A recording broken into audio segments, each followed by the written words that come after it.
Congress BRS party నాయకులు ఇద్దరేనని BJP జిల్లా ప్రధాన కార్యదర్శి దొంగల రాజేందర్ అన్నారు. అక్రమ ఇసుక రవాణా అప్పుడు జరిగిందని ఇప్పుడు జరుగుతుందన్నారు.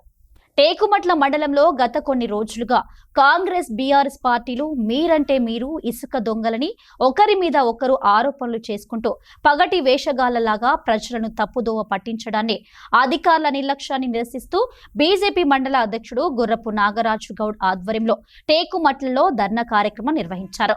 ఈ కార్యక్రమానికి ముఖ్య అతిథులుగా బీజేపీ జిల్లా ప్రధాన కార్యదర్శి దొంగల రాజేందర్ హాజరయ్యారు. జరుగుతున్నదని గత 10 సంవత్సరాల నుంచి కూడా ఇక్కడ ఉన్నటువంటి ప్రజలు ఒత్తుకుంటున్నప్పటికీ కూడా ఇక్కడ ఉన్నటువంటి అధికారులకు మరి కొంచెం కూడా ఇక్కడ స్పందన లేదని ప్రజలందరూ కూడా ఈ రోజున ఎదురు చూస్తున్నారు.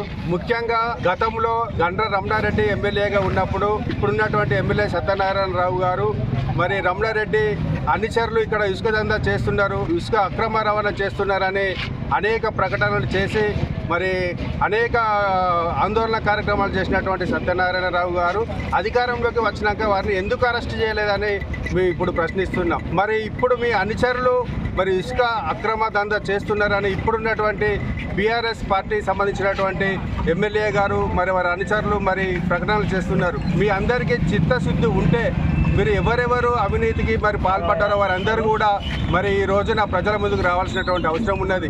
మేము గండ్ర సత్యనారాయణరావు గారిని ఒకటే కోరుతున్నాం, మీరు అధికారంలోకి రాకముందు మేము అధికారంలోకి వచ్చిన తర్వాత మరి రమణారెడ్డి గారు ఇక్కడ ఉన్నటువంటి విశాల గుట్టలో మరి అక్రమంగా భూములు సంపాదించారని చెప్పారు, ఇసుక దందా ద్వారా అనేక సంపదలు ఆర్జించారని చెప్పారు.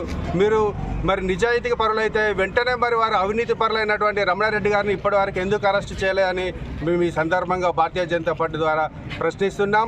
మరి మీ అనుచర వర్గం మరి టేకుమట్ల చిట్యాల మండలంలో ఎక్కడ చూసినా మరి మీ అనుచర వర్గీయులే మరి ఇసుక దందా చేస్తున్నారని ఆరోపణలు వస్తున్నాయి.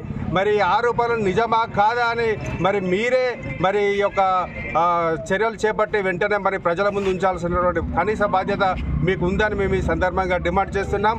లేకుంటే కాంగ్రెస్ బీఆర్ఎస్ మరి 2 పార్టీలను కూడా మరి ప్రజలు బుద్ధి చెప్పేంత వరకు కూడా మరి ప్రజలకు ప్రత్యక్షంగా ఈ యొక్క ఆధారాలతో మరి మేము కూడా ప్రజల వద్దకు వెళ్తామని ఈ సందర్భంగా తెలియజేస్తున్నాం.